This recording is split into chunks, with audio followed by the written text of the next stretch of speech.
Amigos, boa noite, tudo bem? Dando sequência às palestras do Evangelho da casa do irmão Alexandre, preenchendo o vazio da nossa ausência nos dias de trabalho na casa, vamos dar prosseguimento ao Evangelho de hoje, onde iremos abordar o tema dentro da programação do André, o parentesco corporal e o parentesco espiritual. Antes, porém, gostaria de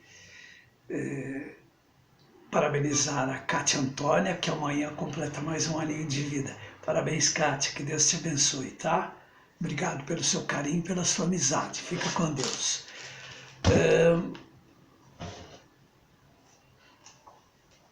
Nós, às vezes, nos surpreendemos com as colocações de Jesus no Evangelho. Mas temos que levar em consideração que naquela época a compreensão das coisas do Evangelho de Jesus eram meio difíceis de serem compreendidas, porque nós que estávamos reencarnados naquela época tínhamos assim desculpe o termo, mas uma ignorância com relação à compreensão das coisas espirituais. E Jesus era um ser muito sábio, um ser muito profundamente inteligente ou extremamente inteligente. Porém, ele tinha dentro dessa sua sabedoria uma capacidade de aproveitar cada momento em que ele estava convivendo com os seus seguidores, seus apóstolos, meios para que ele pudesse colocar ao conhecimento de todas as pessoas que o acompanhavam, que o seguiam, que acreditavam em suas palavras, em suas colocações, um meio para poder pregar o conhecimento espiritual das coisas. E Marcos, no capítulo 3, versículo de 20 a 21, de 31 a 35, ele relata um fato que Jesus, naquela época, convidar as pessoas para almoçar, participar de uma refeição em sua casa era muito comum. E uma pessoa admirada, que o admirava muito, o convidou. Mas Jesus vivia seguido de muitas pessoas.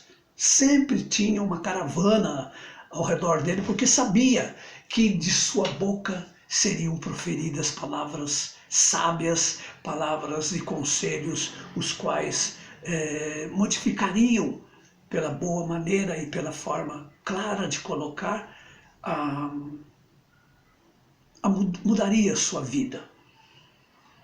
E Marcos relata da seguinte forma: e tendo chegado a casa, nele se reuniu uma tão grande multidão de povo que não podiam mesmo tomar seu alimento. Seus parentes, tendo sabido disso, vieram para se apoderarem dele, porque diziam que ele havia perdido o espírito. Nossa! Entretanto, sua mãe e seus irmãos, tendo vindo e ficando do lado de fora, mandaram chamá-lo. Ora, o povo estava sentado ao seu redor e lhe disse: vossa mãe e vossos irmãos estão lá fora vos chamando. Mas ele lhes respondeu: quem é minha mãe? E quem são meus irmãos? E olhando aqueles que estavam sentados ao seu redor, Jesus disse: minha mãe e meus irmãos? Eis, disse, minha mãe e meus irmãos, porque todo aquele que faz a vontade de Deus, este é meu irmão, minha irmã e minha mãe. Repito, foi narrado por Marcos, capítulo 3, versículo de 20 a 21 e de 31 a 35. E um comentário de Allan Kardec vem logo em seguida, falando sobre o parentesco corporal e o parentesco espiritual. E os laços de sangue não estabelecem necessariamente os laços entre os espíritos. O corpo procede do corpo, mas o espírito não procede do espírito. O espírito existia antes da formação do corpo. E diga-se de passagem, não foi o pai que criou o espírito do filho. Ele não fez senão um envoltório. tá? Diga-se de passagem, num momento de muito amor, de muito carinho, essa criança foi gerada. Porém, os pais têm a responsabilidade de educar, de direcionar, de instruir, fazendo com que este ser cresça, desenvolva, tanto fisicamente quanto espiritualmente. Os espíritos que encarnam numa mesma família, principalmente entre os parentes próximos, são espíritos simpáticos que se relacionam, que se relacionaram em vidas passadas. Mas pode acontecer que esses espíritos sejam completamente estranhos uns aos outros, divididos por antipatias igualmente anteriores a que dá continuidade dessa existência para lhe servir de prova. E esse relacionamento faz com que problemas, dificuldades, momentos festivos aconteçam na vida desses dois seres, para que essa formação possa acontecer sempre de uma forma progressiva.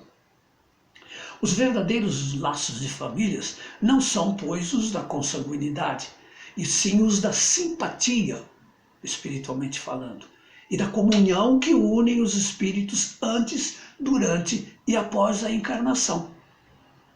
Porque ao desencarnar, os espíritos se procuram no plano maior, onde conclui-se que entre dois seres nascidos de pais diferentes podem ser irmãos pelo espírito que se fossem pelo sangue. Podem se atrair e procurar-se bem juntos, enquanto que dois irmãos consanguíneos podem se repelir,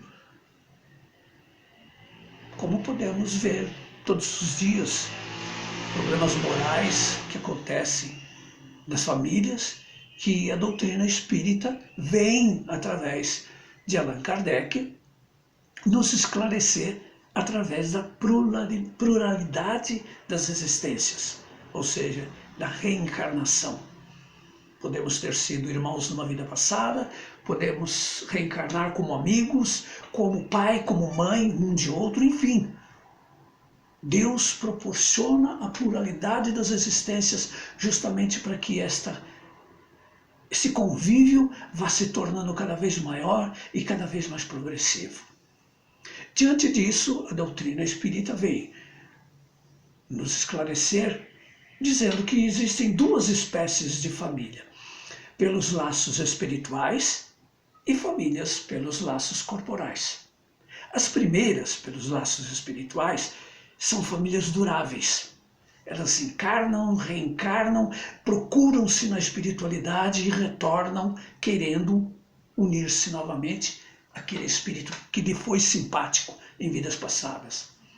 São famílias que se fortalecem pela depuração da família, espiritualmente, materialmente, e se perpetuam no plano espiritual por diversas vezes, como falamos há pouco. A segunda, que são as famílias pelos laços corporais, unem-se aqui na Terra. Não se conheceram em vidas passadas, não tiveram afinidade.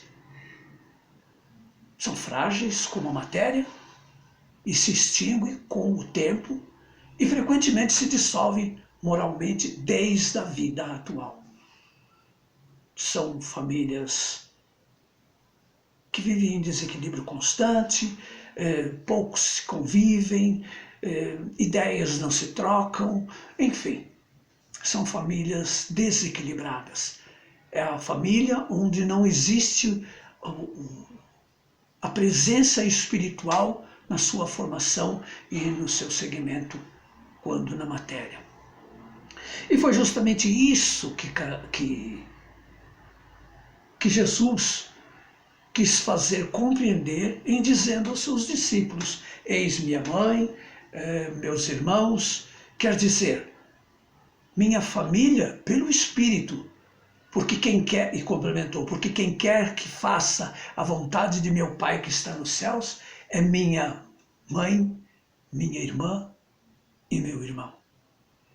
Diante dessa situação, o Espiritismo ele vem à Terra por volta do ano de 1854, quando Kardec resolveu pesquisar o Espiritismo, trazendo-nos essas informações, as quais a primeira leitura que fazemos do Evangelho, ela acaba surpreendendo. Nossa, como Jesus renega Maria dessa forma, uma mulher que o tratou com tanto carinho, que se entregou ao arcanjo Gabriel quando ele veio anunciar a vinda do Cordeiro até nós, a ela.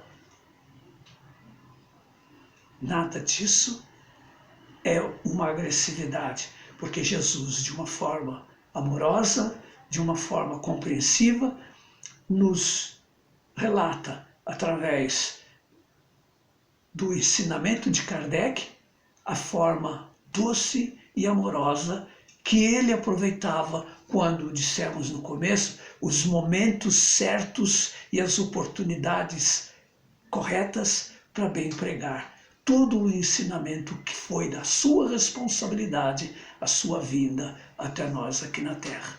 Que a paz do Senhor nos envolva hoje e sempre. Muito obrigado a todos, fiquem com Deus, que assim seja. Graças a Deus.